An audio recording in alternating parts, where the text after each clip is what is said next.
mile, use the left lane to merge onto I-35. Rolling through downtown San Antonio. Downtown's got a couple extra new buildings, but the freaking size of the outer parts of the city, it's grown. Without a doubt.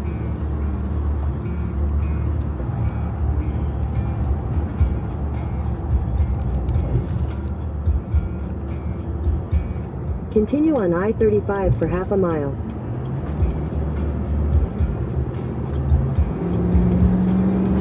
In half a mile, slight left to stay on I-35. Signs for 35 North, Austin.